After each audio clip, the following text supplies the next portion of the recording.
나의 품사. 20대에 신춘문예로 등단한 나는 몇 권의 시집으로 명성을 얻어 어딜 가나 시인 혹은 작가로 불리게 되었다. 나 역시 그것을 당연히 여겨 스스로도 자신을 시인이라고 소개한다. 그러나 시인의 품사는 삶, 사랑, 여행처럼 명사보다는 동사에 가깝다. 그 단어들은 현재 진행형일 때만 의미를 갖기 때문이다. 시를 쓰고 있을 때 나는 시인이지만 그렇지 않을 때는 시인이 아니다. 다른 작가의 책을 읽을 때는 독자이고 버스를 타면 승객이며 병원에 가면 환자이고 식당과 카페에서는 손님이다. 사랑하는 이에게는 연인, 아들에게는 아버지, 함께 사는 강아지에게는 반가운 주인이다. 그런가 하면 힌디어 선생에게는 단어를 잘 까먹는 학생이고 외국에서는 배낭여행자이다. 이렇듯 나는 시시각각 변화하는 동사이다.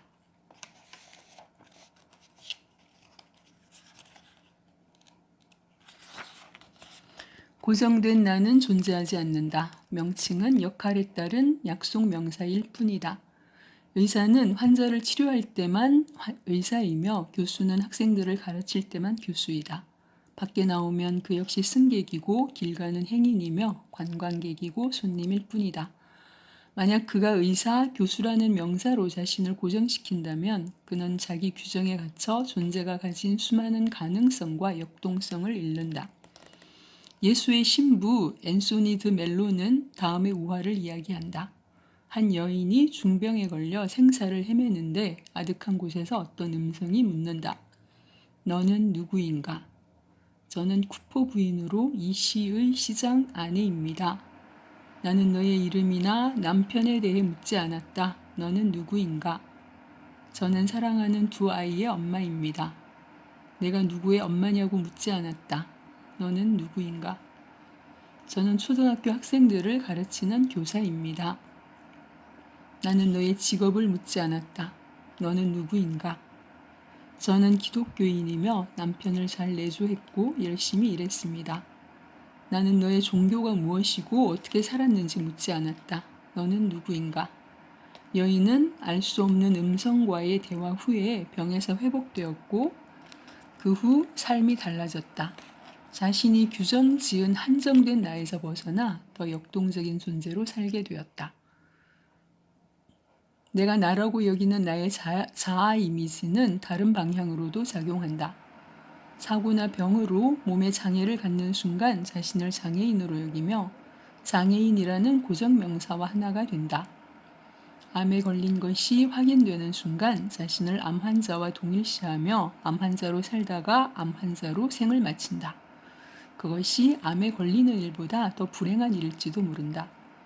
자신과 동일시된 그 암 환자가 매 순간 펼쳐지는 존재의 다른 가능성들을 부정해버리기 때문이다. 영국 출신 승려 아잔 브라흐만은 한 가지 일화를 전한다. 말기 암 환자인 여성 수행자가 있었는데 그녀는 병실 문에 방문객 절대 사절, 아잔 브라흐만은 예외라고 크게 써붙였다. 모두가 그녀를 암 환자로 대하기 때문에 괴롭다는 것이었다. 자신을 암 환자로서가 아니라 인간 존재로 대해주는 유일한 사람은 아잔밖에 없다고 했다.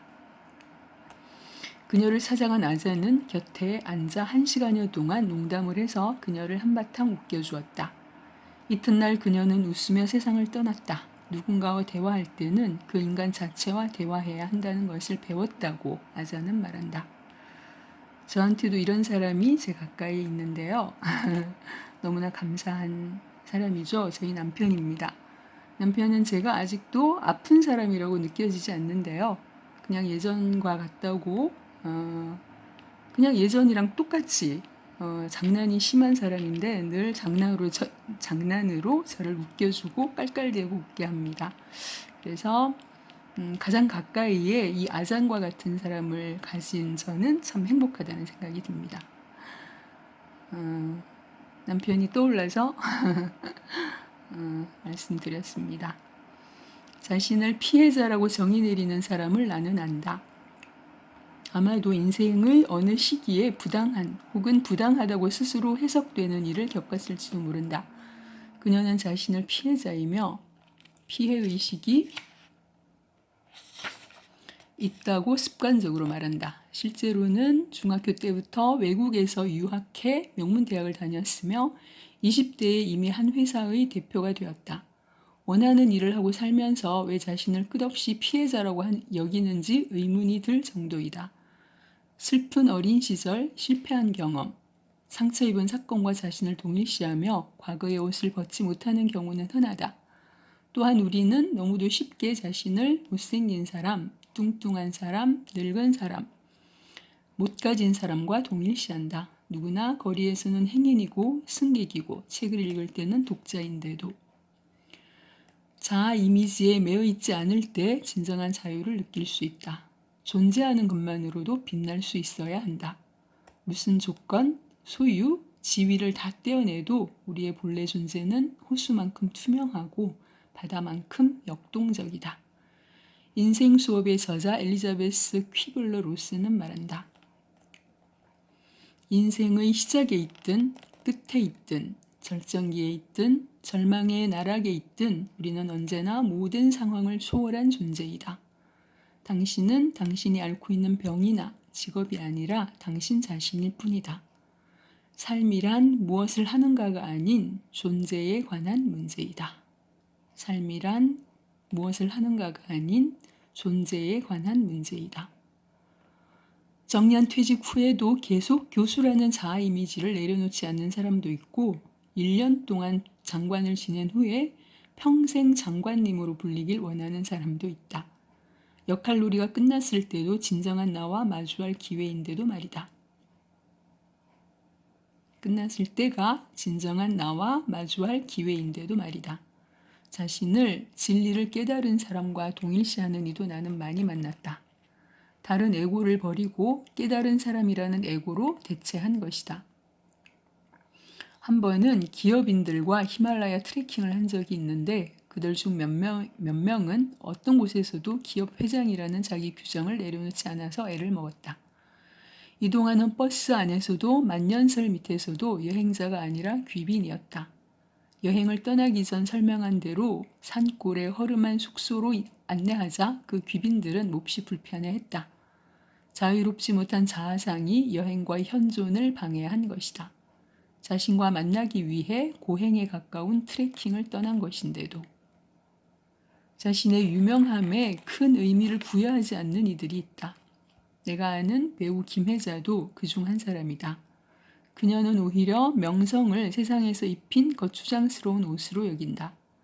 네팔 산악지대를 스릴 넘치는 버스 지붕에 앉아 끊임없이 깔깔거리며 내려오던 천진함과 머리 긴 사도 앞에 앉아 인생의 진리가 무엇이냐고 묻던 순진함이 나에게 각인된 그녀의 모습이다.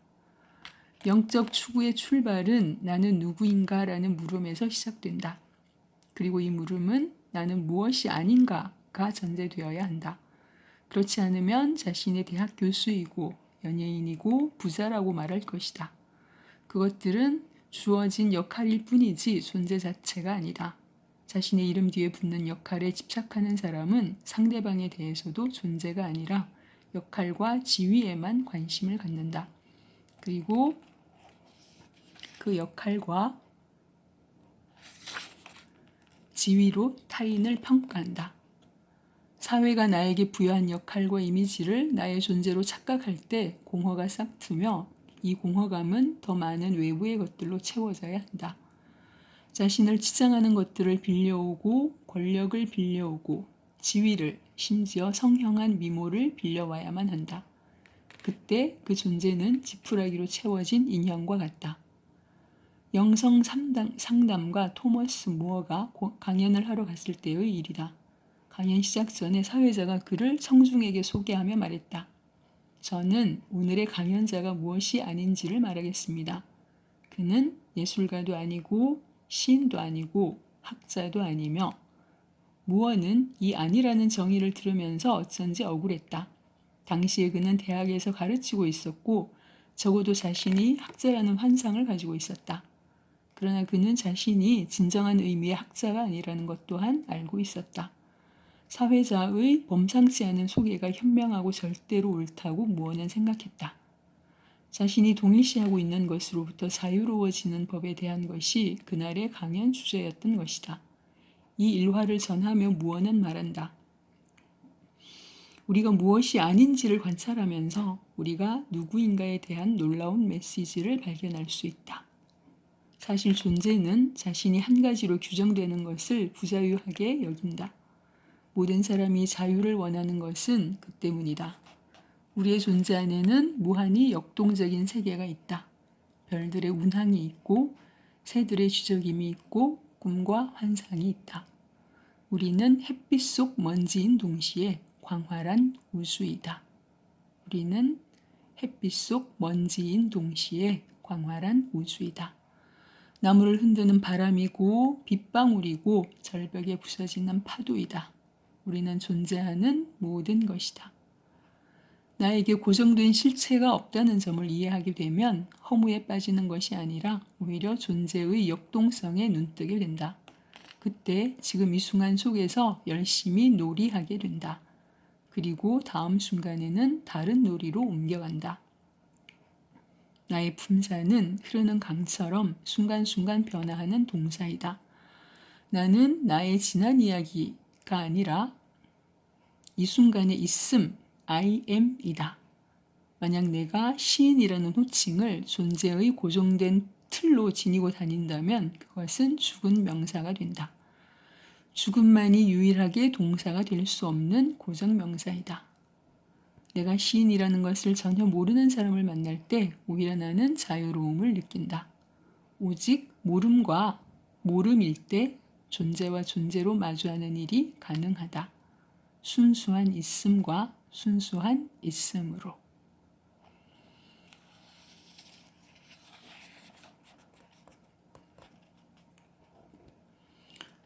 어서와 감정. 인도와 스리랑카를 여행하다 보면 게스트하우스의 방마다 어김없이 기다리는 손님이 있다. 다름 아닌 도마뱀들이다. 현지에서는 칩칼리라고 부르는 이 불청객들은 낮에는 밖에서 일광욕을 즐기다 저녁이면 벽에 구멍으로 들어와 천장이나 벽에 달라붙어 있다. 날벌레를 잡아먹기 때문에 전구 옆에서 시끄럽게 싸우기까지 한다. 누워있는 내 얼굴 위로 추락한 적도 있다. 크기가 작기 때문에 별로 놀라지 않았다는 말은 거짓이고 노란색 파충류가 뺨에 닿는 순간 비명을 지르며 혼비백산했다. 물론 도마뱀이 더 많이 놀랐다. 그 후 잠들면서도 녀석은 나는 녀석의 위치를 확인하는 습관이 생겼다. 게스트하우스 주인들은 투숙객을 제외한 모든 생명체들에게 너그럽거나 무관심해서 도마뱀을 쫓아내지 않는다. 한 번은 배낭 속에 웅크리고 있는 녀석을 발견한 적도 있다. 하마터면 무비자로 한국까지 데려올 뻔했다. 이 침입자들과 친해지기 위해 내가 생각해낸 방법은 이름을 지어주는 일이다. 도깨비, 도토리, 도망자 등이다. 외출했다 돌아오면 안녕 루시와 어딜 부질없이 다니시나 하고 묻는 도마뱀들에게 나도 인사를 한다. 깨비, 안 싸우고 잘 지냈어? 토리와 망자도 그럼 알아듣기로다 하듯 뚝딱 단추처럼 생긴 눈을 연신 굴린다. 이름을 불러주는 것만으로도 우호적이 되고 사이좋은 거리가 생겨났다. 사실 이름 불러주기, 네이밍은 명상법 중 하나이다. 마음은 게스트하우스와 같아서 여러 감정들이 번갈아가며 찾아온다. 반가운 투숙객도 있지만 어떤 감정들은 불청객이다. 마음의 방을 어지럽히고 소란을 피우고 불평하고 문을 발로 차서 일과를 망친다.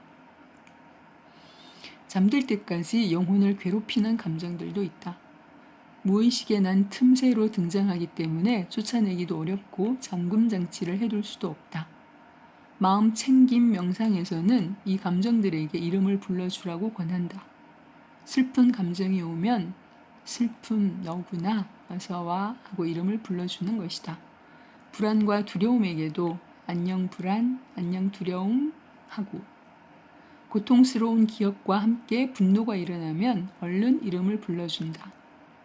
안녕 기억, 안녕 분노, 어서와 또 왔네 하고 인사를 나눈다. 그것으로 충분하다. 손님들에게 자신의 집을 영원히 내줄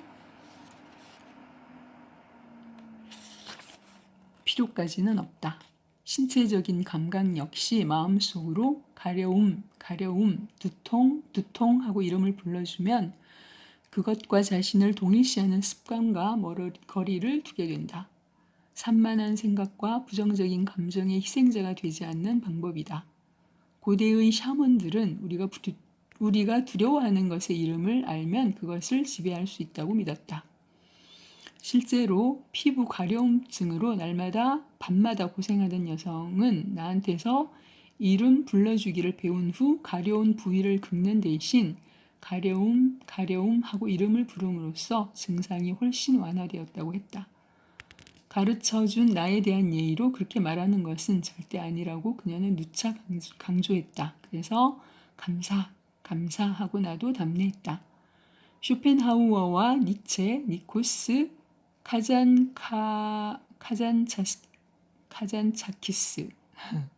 카잔차키스가 최고의 인간으로 묘사한 붓다는 이름을 불러주는 것에서 한 걸음 더 나아간다. 명상 중에 깨달음을 방해하는 마라가 대결을 시도하며 나타나자 오랜 친구처럼 반갑게 이름을 부르며 맞이했다. 그리고 마라에게 차를 권했다. 어서와 마라, 그동안 어떻게 지냈어? 마라는 욕망, 분노, 의심 등 마음을 고통에 빠뜨리는 부정적인 에너지를 가리키는 말로 산스크리트어로 망상을 의미한다. 이름을 불러주고 다르질링 차까지 우려주는 환대에 마라는 어리둥절해져서 대결 의지를 상실하고 소멸되었다. 붓다는 죽기 직전까지 전생애에 걸쳐 수시로 마라와 마주쳤는데 한 번도 마라를 무시하거나 때려 눕힌 적이 없다. 붓다의 충실한 제자 아난다는 사악한 마라가 계속 돌아오자 실망했지만 경전에는 붓다와 마라의 만남이 언제나 평화롭게 묘사되어 있다. 붓다가 깨달음을 방해하러 온 마라에게 방석을 내주고 진흙으로 구운 찻잔에 차를 대접했다는 이야기는 매우 사실적이다. 복잡한 감정과 사념이 밀려올 때 차 한 잔을 음미하는 것은 평화로운 해결 방법이다. 이름 불러주기는 자신 안에서 일어나는 생각과 감정들에게 어서와 하고 환영하고 차를 권하는 일이다. 그때 우리는 그것들에 대해 깨어 있을 수 있다. 그것들과 나의 자각 사이에 여유 공간이 생겨난다. 이름을 불러준다는 것은 나는 내가 화가 나 있음을 자각한다. 나는 내 왼쪽 발바닥이 가렵다는 것을 자각한다. 라는 의미이기 때문이다. 그래서 그것들을 더 분명하게 알아차리게 된다.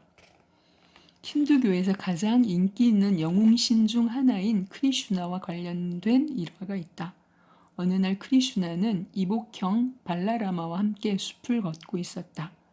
날이 저물고 여행에 지친 그들은 도중에서 하룻밤 묵기로 결정했다. 숲이 밤에는 위험했기에 둘은 교대로 불침번을 서기로 했다. 크리슈나가 먼저 잠들고 발라라마가 자정까지 경계 임무를 맡았다. 자정부터 새벽까지는 크리슈나가 지키기로 했다. 발라라마가 경계를 서고 있는데 멀리서 으르렁거리는 소리가 들렸다. 그러더니 갑자기 한 괴물이 나타났고 발라라마는 공포에 사로잡혔다. 발라라마가 더 두려워할수록 괴물은 점점 더 커졌으며 더욱 크게 으르렁거렸다. 결국 두려움이 너무 커서 발라라마는 기절하고 말았다. 잠에서 깬 크리슈나는 바닥에 누워있는 발라라마를 보고는 잠들었다고 생각했다. 그때 거대한 괴물이 크리슈나를 노려보며 어르렁거렸다. 크리슈나는 미소를 지으며 그 괴물에게 물었다. 안녕 친구, 어서 와. 원하는 것이 뭐야? 괴물은 자신이 할 수 있는 한 크게 어르렁거렸다. 하지만 크리슈나는 상대방이 원하는 것이 무엇인지 이해하려고 노력하면서 그 질문을 되풀이했다. 크리슈나가 이름을 부를 때마다 괴물은 크기가 작아졌으며 마침내는 정말로 작아졌다. 심지어 귀엽게 보이기까지 했다. 크리슈나는 그 작은 괴물을 집어 자신의 호주머니 안에 넣었다. 마음속에 찾아오는 생각과 감정들을 적으로 여기지 말고 협력자로 만드는 것이 명상의 기술이다. 마음을 관찰하는데 도움을 주는 협력자로. 그때 우리는 알게 된다. 나는 잠시 화가 났을 뿐이지 화가 난 사람이 아니라는 것을. 나는 잠시 두려울 뿐이지 두려워하는 사람이 아니며 잠시 슬플 뿐이지 슬픈 사람이 아니다. 본래 나는 맑고 고요한 존재이다. 우리는 어떤 감정보다 더 큰 존재이기 때문이다. 본래의 나는 맑고 고요한 존재이다. 우리는 어떤 감정보다 더 큰 존재이기 때문이다. 새가 날개의 크기와 상관없이 멀리 창공을 나는 것처럼 다정하게 맞이하지 않으면 수많은 생각과 감정들은 어둠 속에 갇혀 괴물이 된다. 여인숙의 깨비와 망자와 토리가 불을 끄면 공포의 괴물로 변하는 것을 나는 원치 않는다. 저도 어쩌다 가끔씩 찾아오는 두려움, 염려, 그런 것들이 저를 찾아오면 안녕, 불안, 안녕, 걱정 이렇게 이름을 불러주려고 합니다. 그러면 정말 이 글에서처럼 그 감정들이 친밀해지고 친구가 되고 원래의 감정하고는 다른 것들로 제가 대할 수 있을 것 같습니다. 여러분들도 한번 적용해 보시기 바랍니다.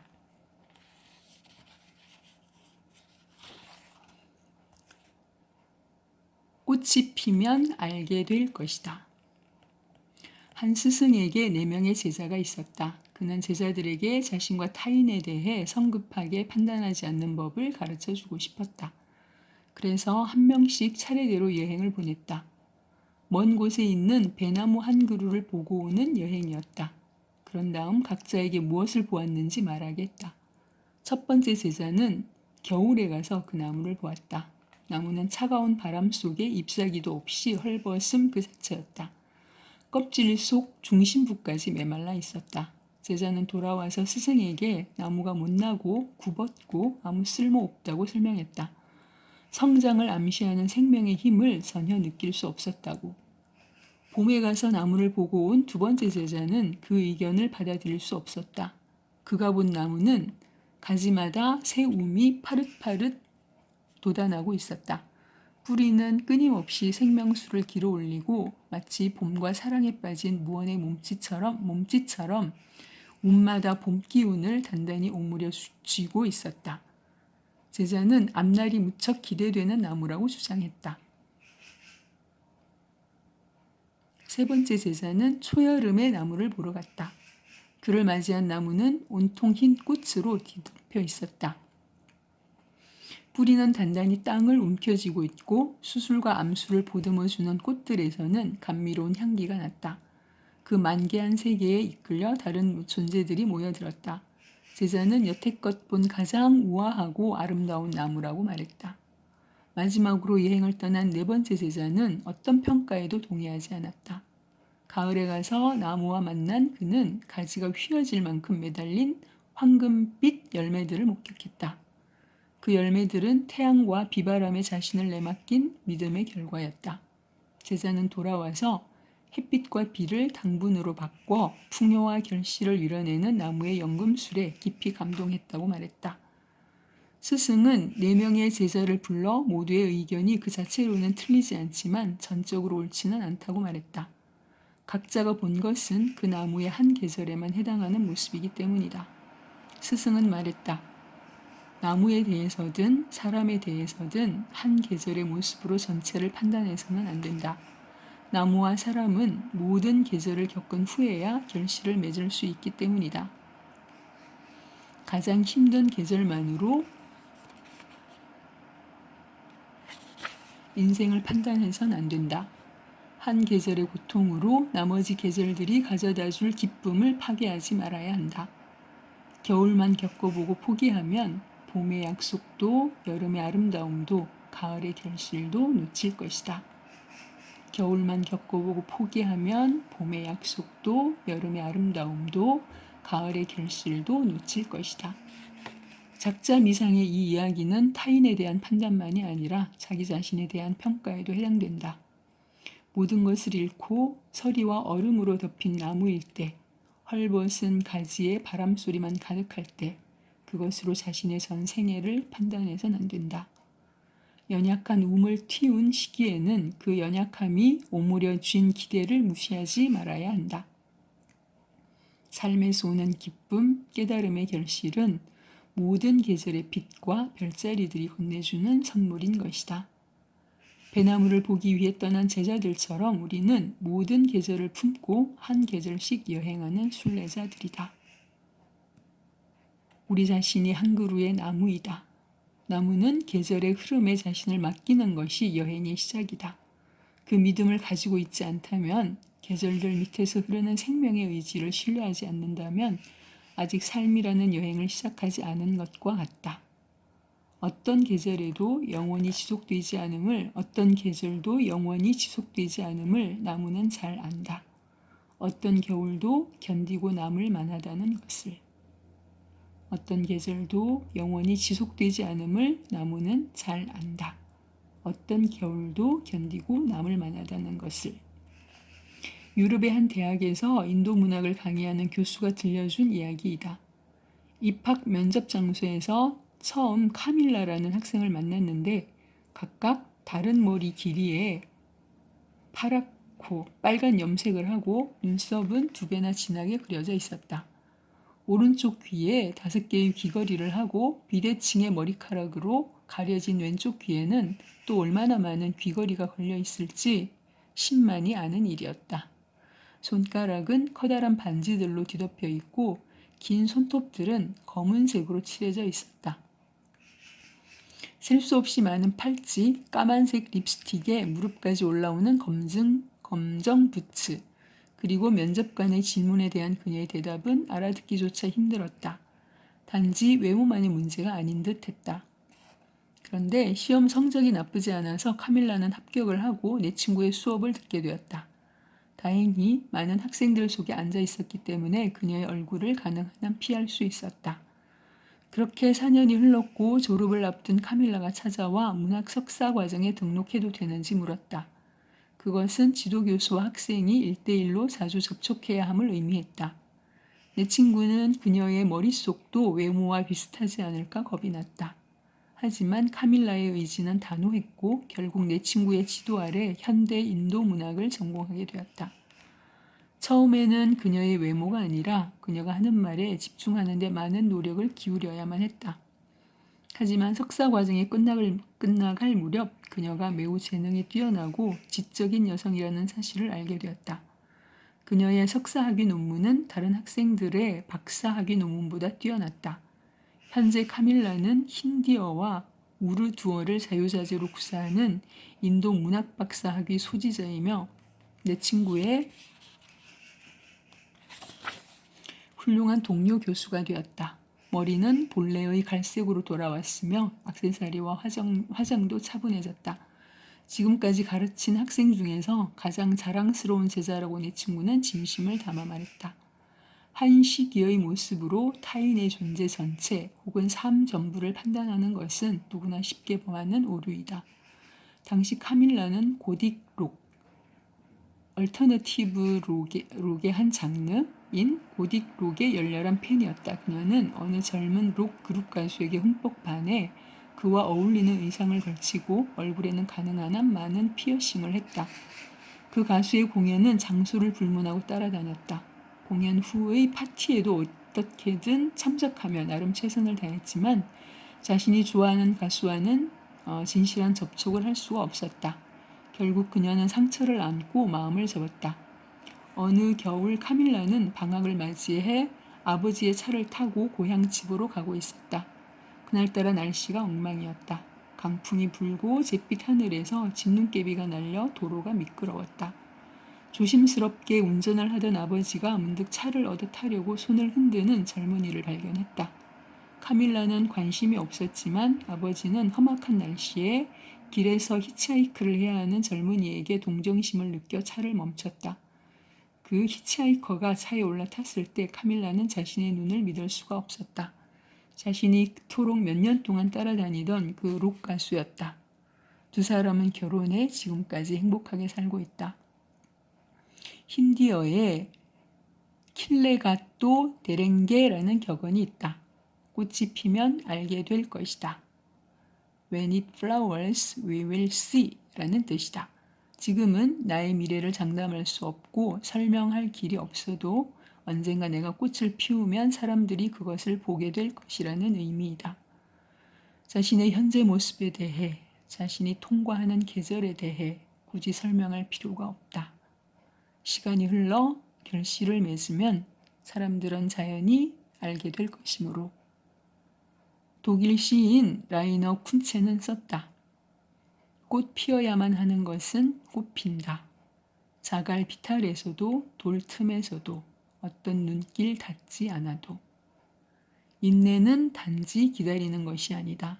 진정한 인내는 앞을 내다볼 줄 알고 살아가는 일이다. 가시를 보고 피어날 장미를 아는 것이고 어둠을 보고 떠오르는 보름달을 아는 것이다. 오늘은 여기까지 읽겠습니다. 함께해 주셔서 감사합니다.